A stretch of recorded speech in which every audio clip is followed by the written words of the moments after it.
بسم الله الرحمن الرحيم. الرحمن علم القرآن خلق الإنسان علمه البيان الشمس والقمر بحسبان والنجم والشجر يسجدان والسماء رفعها ووضع الميزان ألا تطغوا في الميزان وأقيموا الوزن بالقسط ولا تخسروا الميزان والأرض وضعها للأنام فيها فاكهة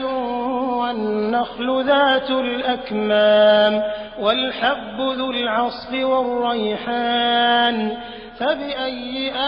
آلاء ربكما تكذبان خلق الإنسان من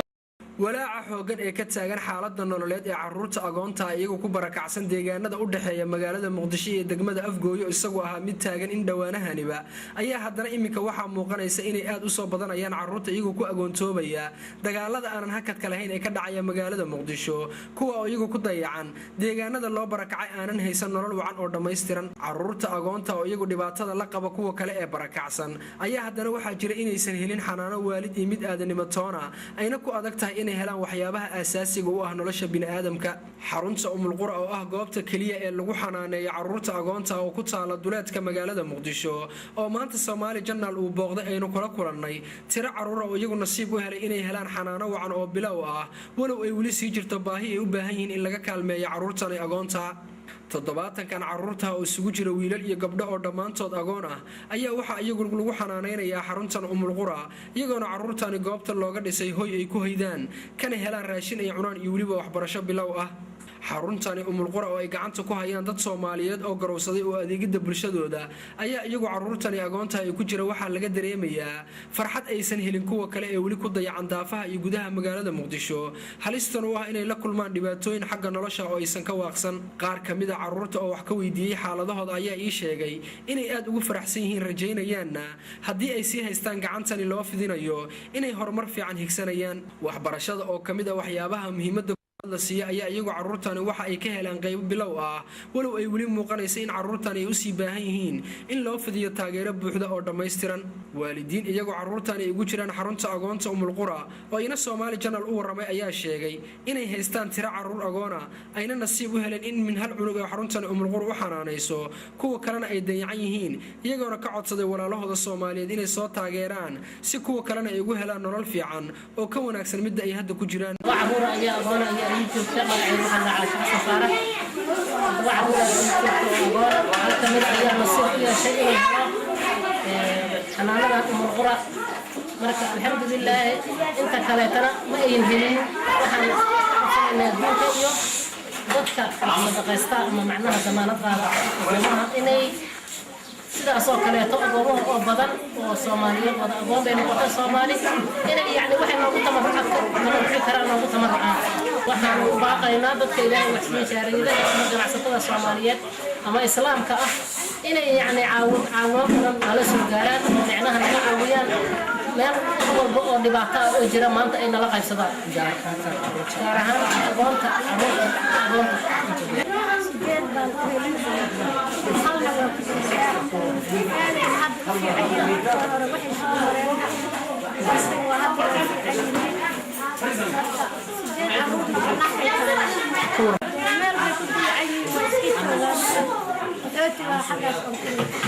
دكتور عباس عبد المعيد oo kamid ah dhaqaatiirta Soomaaliyeed oo isna carruurtani agoonta ugu deeqay waxa uu bartay ayaa ka warbixinaya xaaladda caafimaad ee carruurta isagoona ummadda Soomaaliyeed ugu baaqay meel waliba ay joogaan inay soo gargaaraan carruurtani agoonta ah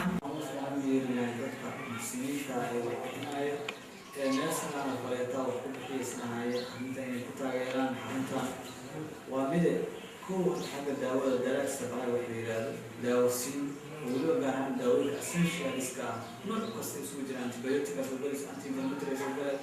داوود هو بدن الله سال وسكر بدن مثل هذا الروين إذا دام شيء عروض سجوتا وروما يا ما حفظوا عروض الورس أقرب حرام عارف هذا لما يصير أساس من تيجي أكثر وسمع أنا ما كان ما إنه وحلينا أنا وانت إن قرن كان مثلا لنا warqadna ma soo qaadan ila ma heli karna anaga iska magaalo joogayna gaarsiina marka waxyaaba loo baahan yahay oo loogu daaweyn karo si toos ah xarunta loogu daro clinic simple clinic ah wixii u baahnay oo Suhayb Axmed Aadan oo ah maamulaha xarunta agoonta ee Umulqura ayaa isaguna sheegay inay jiraan tiro carruur agoon ah oo subax waliba laga diiwaan geliyo xarunta kuwa oo aan wali helin wax kafaalo qaada isaguna tilmaamay in xarunta Umulqura loogu talagalay in lagu xanaaneeyo 200 oo carruur ah balse hadda ay ku jiraan 70 qur ah taasina ay sababtay inay inta kale u waayeen cid gacan ka siisa awalan waxaan si naxariis loogu codsanaynaa walaalaha Soomaaliyeed ee ku nool qurbaha looga bartay samafalka iyo taakuleynta agoonta Soomaaliyeed inay naga caawiyaan xanaaneynta iyo waxbaridda ilmo yaryar oo agoon ah oo aan ka aruurinay qaxootiyaalka daadsan Muqdisho iyo nawaaxigeeda tirada lagu xanaaneyn kara xaruntan guud ahaan waa 200 oo agoon tirada kafaalada loo hayo iminka la joogo waa 70 agoon oo ku xareysan tirada kafaalada u baahan waa 130 agoon sidaas daraadeed waxaan si xushmad leh ugu codsanaynaa walaalaha Soomaaliyeed ee ku nool dalka dibadiisa kafaalo degdeg ah labo kafaalo joogto ah labo taakuleen degdeg ah nafaqeynta iyo caafimaadkooda hadii oo hadda xaaladda ay ku sugan tahay kuleejkana aad oo xoogaa cabasho fara badan ayaa muujinayna xaggii dhaqaalaha xaggii caafimaadka xaggii nafaqada marka walaalaha Soomaaliyeed meel walba ay joogaan waxaan ugu baaqayna agoontan Soomaaliyeed oo la dulmiyay inay intii awoodaan ay ka qayb qaataan haday ahaaleed caafimaadkooda haday ahaaleed kafaalo waxaana aad ugu badan baahideena waa kafaalada laana maalin walba dad ayaa soo qulqulaya oo liis weytin la galiya liis kaliya oo qoraal lagu sameeyo wax tari maaso hadii kafaalo aan la helin marka waxaan ugu baaqaynaa dhammaan dadka nuucay rabaan ha noqdaan rag ha noqdaan dumar ha noqdaan inay ilmahaas agoonta kafaalo qaadaan inkasta 70 kaale carruurta ee xarunta Umulqura ay ka heleen kafaalo in lagu xanaaneeyo ayaa haddana waxaa jira kumanaan kale oo agoon iyagoo dhibaato aad u xooggan ay ku haysato gudaha iyo weliba daafaha magaalada Muqdisho kuwaas oo u baahan in lala soo gaaro gargaar degdeg ah iyo gaar ahaan inay helaan xanaaneyn toos ah iyo cid maamusho oo gacanta ku qabata Cabdirasaaq Jaamici Balaag Somali Journal